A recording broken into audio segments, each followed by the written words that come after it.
وحده لا شريك له وأشهد أن محمدا عبده ورسوله لا نبي ولا رسول بعده. قال الله تعالى في كتابه الكريم يا أيها الذين آمنوا اتقوا الله حق تقاته ولا تموتن إلا وأنتم مسلمون. وقال النبي صلى الله عليه وسلم فإن أحسن الكلام كلام الله وخير الهدي هدي محمد صلى الله عليه وسلم وشر الأمور محدثاتها وكل محدثات في الدين بدعة وكل بدعة ضلالة وكل ضلالة في النار. أما بعد. Jamaah salat subuh beserta para santri yang dirahmati Allah Subhanahu wa taala, bersyukur kita kepada Allah atas limpahan nikmatnya sehingga di pagi hari ini kita masih dalam keadaan sehat walafiat, dalam keadaan mendapat nikmat Allah Subhanahu wa taala ya, yang sangat besar, yaitu nikmat hidayah ya, nikmat sehat ya, sehingga kita semuanya tidak akan pernah mampu untuk menghitung nikmat-nikmat Allah tersebut. Kemudian kedua kalinya marilah kita memperbanyak sholawat serta salam kepada suri tauladan kita, Nabi besar Nabi Muhammad sallallahu alaihi wasallam yang kita nantikan syafaat beliau di hari kiamat kelak. Baik jamaah salat subuh beserta para santri yang dirahmati Allah, alhamdulillah kita lanjutkan sirah Nabi kita Muhammad sallallahu alaihi wasallam, di mana pertemuan yang lalu sampai pada Nabi kita mendapat beberapa tawaran ya. Nabi kita sallallahu alaihi wasallam mendapat beberapa tawaran dari tokoh Quraisy ya, yang orang-orang Quraisy ini memilih tokoh tersebut karena dia jago dalam bersilat lidah ya. Akhirnya mereka memilih orang tersebut untuk menghadapi Nabi sallallahu alaihi wasallam. Yang pertama, yang kedua sampai yang ketiga kalinya ya, orang ini tetap tidak bisa mengalahkan Nabi Muhammad sallallahu alaihi wasallam ya. Kita ulas sedikit ya. Yang pertama itu dia menawarkan keduniaan ya, menawarkan keduniaan. Langsung dijawab oleh Nabi sallallahu alaihi wasallam dengan membacakan surat Fussilat. Kemudian yang kedua menawarkan bagaimana kalau agama ini digabung ya. Agama Islam itu digabung dengan agama musyrik. Nah, maka langsung dijawab oleh Nabi sallallahu alaihi wasallam dengan bimbingan Allah, dengan diturunkannya surah Al-Kafirun ya.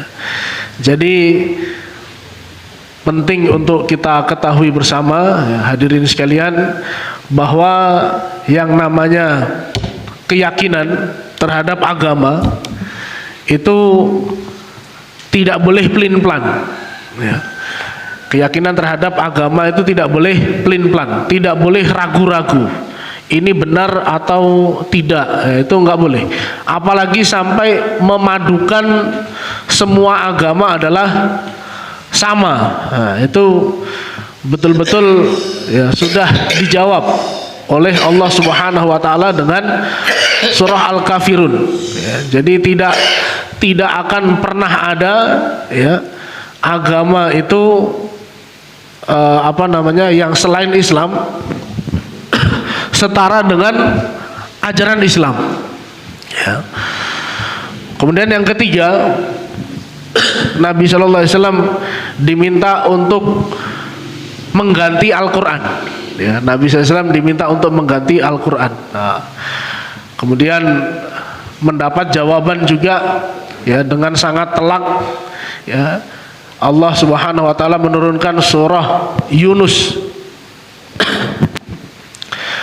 Allah menurunkan surah Yunus yang menyatakan bahwa bukankah ya nabi itu sebelum diutus, ya bukankah nabi itu sebelum diutus sudah diakui di tengah penduduk Mekah bahwa beliau ini adalah orang yang apa?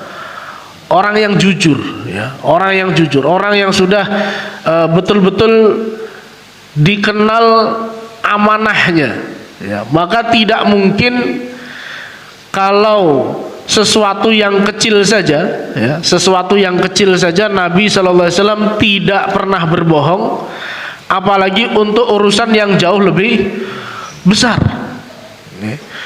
Untuk urusan sederhana saja Nabi Shallallahu Alaihi Wasallam tidak pernah berdusta, apalagi urusan yang sangat besar. Nah, ini menjadi jawaban telak, ya, bagi orang kafir yang ingin meminta kepada Nabi SAW untuk mengganti Al-Quran, ya, karena dianggap isinya itu tidak sesuai, ya, dengan perasaan mereka. Baik. Kemudian, ya, setelah 3 pertemuan ini mengalami kegagalan, ya, maka orang kafir ini tidak ada henti-hentinya, ya, tidak terus putus asa, ya. Maka bapak-bapak, ibu-ibu sekalian, ya, dan para santri, ya, orang-orang kafir itu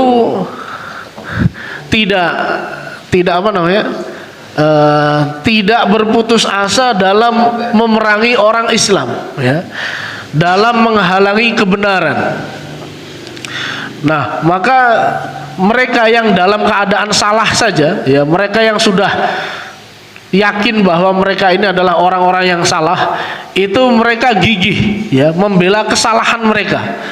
Nah, maka kita yang sudah yakin di atas kebenaran, ya, harusnya lebih semangat, ya, harusnya lebih semangat dalam satu memegang kebenaran ini, ya, kemudian mendakwahkannya, ya. Harusnya kan seperti itu, ya. Tapi kenyataan kita di hari ini, ya, umat Islam itu bahkan tidak pede dengan keislamannya, ya. Umat Islam hari ini tidak bangga dengan Islamnya, ya. Hari ini umat Islam tidak, bahkan yang lebih parahnya lagi, bahkan umat Islam itu tidak percaya dengan ajarannya, ya, meragukan ajarannya, ya. Islam liberal, ya, Islam liberal itu mereka mulai meragukan isi Al-Quran, ya. Nah, ini kan sesuatu yang perlu kita benahi, ya, perlu kita benahi, bahwa orang-orang kafir itu mereka tidak ada henti-hentinya, ya, mereka tidak pernah putus semangat, ya, dalam menyesatkan umat Islam, ya. Akan tetapi kebalikannya, umat Islam yang sudah berada di atas kebenaran, ya, itu, ya, nampak tidak semangat, ya, nampak tidak semangat dalam, ya, memegang teguh ajaran Islam itu sendiri, ya. Akidahnya lemah, ibadahnya nggak kuat, ya kan, dan lain sebagainya. Padahal kalau ditanya agama apa yang benar, jawabannya agama Islam, ya kan. Tapi ya seperti itu, ya, tidak berpegang teguh dengan keislamannya, ya, bahkan tidak bangga dengan Islamnya, ya. Dan kalau kita lihat, ya, bapak-bapak, ibu-ibu, orang Eropa sana, ya kan, orang Eropa sana, karena mereka orang yang sudah terbiasa banyak berpikir, ya, apa-apa itu mereka ingin cari ilmiahnya. Nah, hari ini Islam itu luar biasa berkembang sangat pesat di bumi Eropa, ya, di bumi Eropa. Padahal kalau kita melihat orang bule, ya kan, orang-orang bule itu sudah terlintas dalam benak kita bahwa mereka itu pasti orang kafir gitu ya, orang kafir atau orang Kristen. Ya, tapi hari ini ya luar biasa dengan petunjuk Allah Subhanahu wa taala ya, melalui sikap mereka yang kritis ya, sikap mereka yang kritis ya, mereka yang pembelajar, akhirnya apa, mereka banyak membaca Al-Quran ya, kemudian membandingkan dengan kitab mereka ya, mereka membaca Al-Quran kemudian dibandingkan dengan kitab suci mereka, yang akhirnya apa ya, yang akhirnya mereka menemukan hidayah ya, mereka menemukan bahwa kebenaran itu hanya ada di dalam Islam ya, dan seterusnya. Nah, kemudian orang-orang kafir ini mereka tidak putus semangat ya dalam menghalangi dakwah Nabi SAW. Kemudian mereka berkumpul lagi ya, bersekongkol, mereka mengadakan rapat pertemuan ya, bagaimana caranya untuk menghalangi dakwah Nabi SAW. Nah, akhirnya setelah mereka bermusyawarah, mereka bersepakat, tokoh-tokoh pembesar Quraisy yang kafir ya, tokoh-tokoh pembesar Quraisy ini mereka bersepakat untuk datang kepada Nabi SAW ya, berpura-pura untuk tanya ya, berpura-pura untuk tanya kepada Nabi SAW, atau intinya mereka datang kepada Nabi itu tujuannya bukan ingin masuk Islam ya, tapi tujuannya apa? Tujuannya ingin mengolok-olok Nabi SAW ya, mereka ingin menertawai Nabi SAW ya. Mereka bersepakat, mereka tokoh-tokoh ini akan datang kepada Nabi ya, kemudian tujuan mereka ingin menertawai Nabi SAW ya. Mereka adalah Abu Jahal ya, ini tokoh yang paling terkenal ya, jahatnya. Kemudian Walid bin Mughirah, Ubay bin Khalaf, dan Utbah bin Rabi'ah ya, ini adalah pembesar-pembesar Quraisy. Mereka datang kepada Nabi SAW ya, kemudian melihat kedatangan tokoh-tokoh ini ya, maka Nabi SAW dengan semangatnya beliau langsung membacakan ayat-ayat Al-Quran ya. Dengan maksud apa? Dengan maksud tokoh-tokoh ini ya mendapatkan hidayah kemudian masuk Islam. Nah, dibacakan potongan ayat ya, dibacakan potongan ayat. Kemudian setelah selesai membacakan ayat, kemudian Nabi SAW bertanya, bukankah yang aku sampaikan ini sangat bagus? Nah, kemudian tokoh-tokoh Quraisy ini menjawab, ya bagus sekali, bagus. Nah, kemudian Nabi SAW melanjutkan lagi. Nah, di saat Nabi SAW melanjutkan membaca ayat, tiba-tiba datang orang buta ya, tiba-tiba datang orang buta dengan tujuan yang beda. Kalau tokoh Quraisy tadi kan ingin hanya menertawakan Nabi SAW, sedangkan orang buta ini betul-betul datang kepada Nabi dengan tujuan ingin diajari Islam ya, ingin diajari Islam. Tapi orang ini orang buta, terus pakaiannya compang-camping, dan berasal dari kalangan orang, kalau bajunya compang-camping orang kaya, orang miskin. Oh ibu, orang miskin ya. Didatangi orang miskin yang bersungguh-sungguh ingin mendapat pengajaran ya dari Nabi SAW. Sedangkan Nabi sedang menghadapi pembesar Quraisy, yang Nabi SAW itu sangat berharap kalau tokoh-tokoh Quraisy ini masuk Islam ya, itu dampaknya sangat luar biasa bagi dakwah gitu betul. Kalau tokoh itu bisa berhasil didakwahi ya, maka nanti anak buahnya itu akan ikut sama bosnya. Nah jadi gitu. Jadi Nabi SAW sangat konsentrasi dengan bos-bos Quraisy tadi. Tiba-tiba ada orang miskin ya, miskin, buta, pakaiannya compang-camping, sedangkan Nabi sedang menghadapi bos-bos besar. Orang buta ini tiba-tiba bilang kepada Nabi SAW, wahai Nabi, beri saya pengajaran, wahai Nabi, ajari saya Islam. Kira-kira pripun bapak-bapak ibu-ibu? Bapak-bapak sedang asik ngobrol sama bos besar ya, sama penggede-penggede, tiba-tiba ada orang yang secara apa namanya, nampak di mata itu orang miskin. Kira-kira kita abaikan atau kita ini ya, tentu ini kalau ya secara perasaan ya, orang miskin ini akan mengganggu gitu kan. Orang ini mengganggu apa namanya, misinya Nabi ya, yang ingin mendakwahi para pembesar Quraisy.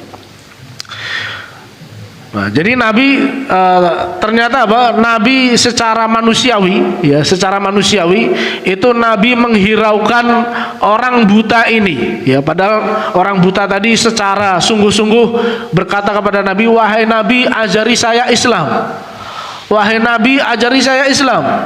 Nah, sedangkan Nabi memalingkan wajahnya dari orang miskin ini, menghadap kepada orang kaya, ya, para pembesar Quraisy, kemudian sambil terus membacakan ayat, ya, sambil membacakan keterangan tentang Islam, terus gitu. Nah, sampai akhirnya, ya, sampai akhirnya 3 kali, ya, sampai siapa namanya, orang yang buta ini, ya, dia mengatakan kepada Nabi, wahai Nabi, ajari saya Islam. Wahai Nabi, ajari saya Islam, ya, sampai diulangi 3 kali, ya. Sedangkan respon Nabi hanya mengabaikan, ya. Nabi mengabaikan orang buta ini dan lebih berfokus kepada orang kaya, yang akhirnya orang kayanya masuk Islam, nomboten. Orang kayanya nggak masuk Islam, sedangkan orang yang dianggap rendah, ya, orang yang dianggap rendah dan hina, ya, di mata manusia ini, ya, justru dia bersemangat, ya, untuk masuk Islam. Akhirnya dengan kejadian ini, Bapak Ibu sekalian, ya, Allah Subhanahu wa taala menurunkan surat Abasa, ya. Nabi SAW mendapat teguran dari Allah Subhanahu wa taala dengan diturunkannya surat Abasa. Abasa wa tawalla an ja'ahul a'ma wa ma yudrika la'allahu yazakka aw yadhakkaru fatanfa'uhu dzikra amma man istaghna fa anta lahu tasadda wa ma 'alaika alla yazakka wa amma man ja'aka yas'a wa huwa yakhsha fa anta 'anhu talaha kalla innaha tadhkirah. Dia Muhammad bermuka masam, ya, dan berpaling. Dia Muhammad bermuka masam dan berpaling karena telah datang seorang buta kepadanya, ya. Jadi Allah langsung menerangkan, ya, Allah langsung menerangkan keadaan Nabi SAW yang saat itu bermuka masam betul, ya. Nabi nggak suka dengan kehadiran orang buta ini. Tahukah kamu, barangkali ia ingin membersihkan dirinya dari dosa, atau dia ingin mendapatkan pengajaran, lalu pengajaran itu memberi manfaat kepadanya, ya. Jadi Allah langsung mengabarkan keadaan yang sesungguhnya, bahwa orang buta ini, ya, meskipun dia nampak remeh, ya, tapi tujuan dia menghadap Nabi SAW adalah tulus, ya, betul-betul ingin mendapat pengajaran. Adapun orang yang merasa dirinya serba cukup, ya, maksudnya tokoh-tokoh Quraisy tadi, ya, yang dibidik oleh Nabi SAW, maka kamu melayaninya padahal tidak ada dosa atasmu kalau dia tidak membersihkan diri atau beriman. Ya, jadi Nabi SAW diperingatkan, tidak ada kewajiban bagi Anda untuk menjadikan orang-orang itu beriman, ya. Tidak ada kewajiban, ya, bagi, ya, bahkan Nabi saja tidak tidak ditugasi oleh Allah untuk menjadikan orang-orang itu beriman. Beriman atau tidak beriman itu pilihan sendiri-sendiri, ya, pilihan sendiri-sendiri, ya, mau beriman ataupun mau kafir itu pilihan masing-masing. Nah, maka Nabi SAW tidak ada kewajiban tentang itu. Nah, kamu tidak ada dosa, ya, tidak ada dosa atasmu kalau dia tidak membersihkan diri atau beriman. Dan adapun orang yang datang kepadamu dengan bersegera untuk mendapatkan pengajaran, sedangkan ia dalam keadaan takut kepada Allah, maka kamu mengabaikannya. Sekali-kali jangan seperti itu. Sesungguhnya ajaran Tuhan adalah suatu peringatan. Ya, maka Nabi SAW diingatkan, ya, ditegur oleh Allah Subhanahu Wa Taala bahwa jangan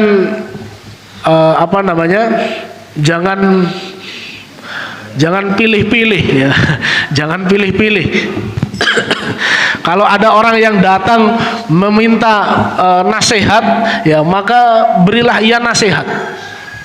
Maka ada beberapa pelajaran, ya, bapak-bapak, ibu-ibu, ya, para santri sekalian, ada beberapa pelajaran yang penting dari diturunkannya surah Abasa ini. Ya, di antaranya apa? Di antaranya bahwa Nabi Shallallahu Alaihi Wasallam, ya, atau dai itu, ya, dai itu hendaknya nggak boleh pilih-pilih ketika berdakwah, ya, nggak boleh pilih-pilih ketika berdakwah. Oh, pilih yang kaya saja atau yang bagaimana gitu.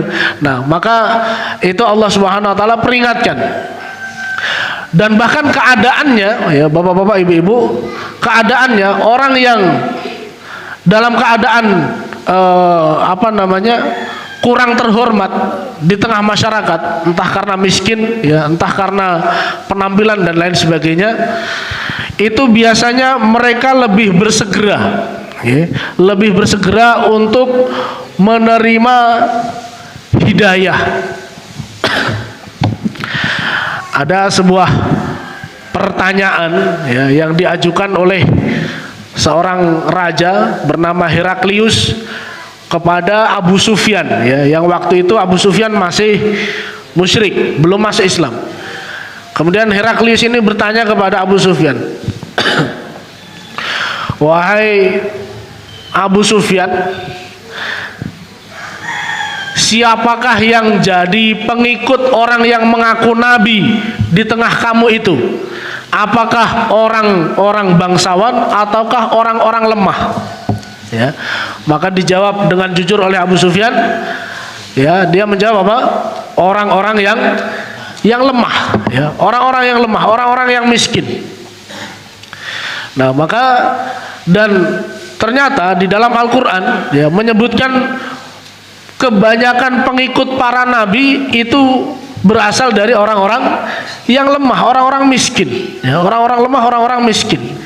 Justru sebaliknya, orang-orang kaya itu, ya, mereka banyak menjadi tokoh-tokoh yang mengingkari dakwah para nabi dan rasul. Nah, kemudian berikutnya, ya, ada sebuah pelajaran lagi bahwa kita diperintahkan untuk fokus dengan orang yang memang bersedia untuk menerima pengajaran. Kalau orang yang tidak fokus, ya, atau tidak mau menerima pengajaran, ya sudah, diabaikan saja, ya. Kalau cara mudahnya adalah kita berdakwah dengan cara yang efektif, ya. Kalau orang nggak mau mendengarkan, ya sudah, nggak usah capek-capek banyak bicara. Kita hanya akan banyak bicara dengan orang yang merespon, ya, merespon dengan baik. Maka kalau seperti itu, ya, maka insya Allah dakwahnya akan menjadi efektif. Kalau orang nggak mau mendengar, ya sudah, ya, biarkan saja. Kita hanya fokus, ya, dengan orang yang mau mendengarkan. Kemudian berikutnya, di sana ada pelajaran bahwa Nabi Shallallahu Alaihi Wasallam itu tidak mengetahui perkara yang gaib, ya, apa yang ada di dalam hati manusia, ya. Kalau Nabi SAW mengetahui isi hati orang-orang kafir tersebut, ya, yang bertujuan hanya ingin menertawakan Nabi SAW, ya, tentunya Nabi SAW tidak akan menanggapi dengan serius, ya, terhadap Abu Jahal dan rekan-rekannya, ya, karena Nabi tidak tahu hal yang gaib, ya. Maka Nabi secara manusiawi itu tadi, kalau berhasil mendakwahkan para tokoh, ya, maka orang-orang yang di bawahnya akan mudah mengikuti tokoh-tokoh tersebut. Nah, ini perhitungan manusiawinya Nabi kita Muhammad Sallallahu Alaihi Wasallam. Nah, maka karena Nabi SAW tidak mengetahui hal yang gaib, ya, maka Nabi SAW melakukan hal itu yang akhirnya mendapat teguran dari Allah Subhanahu Wa Taala. Baik, bapak-bapak, ibu-ibu, rahimani wa rahimakumullah, ya, mungkin ini yang bisa kami haturkan, ya, pada kesempatan pagi hari ini, ya, bahwa upaya yang terakhir, ya, dari orang-orang kafir ini, ya, yang mereka datang kepada Nabi yang tujuannya hanya ingin menertawakan Nabi, ya, justru di situ Nabi SAW mendapat pengajaran, ya, dengan diturunkannya surah Abasa, ya, karena ada peristiwa orang miskin, ya, tiba-tiba datang di hadapan Nabi SAW dan meminta pengajaran, ya, dibandingkan orang yang kaya yang dengan tujuan hanya ingin menertawakan, justru Nabi fokus, ya, memperhatikan keadaan orang kaya tersebut, ya. Tapi orang yang meminta pengajaran justru diabaikan oleh Nabi kita Sallallahu Alaihi Wasallam. Mungkin ini yang bisa kami haturkan, ya, pada kesempatan pagi hari ini, ya. Mohon maaf atas segala kekurangan. Aqulu qouli hadza astaghfirullah li wa lakum fastaghfiruhu innahu huwal ghafurur rahim. Wassalamualaikum warahmatullahi wabarakatuh.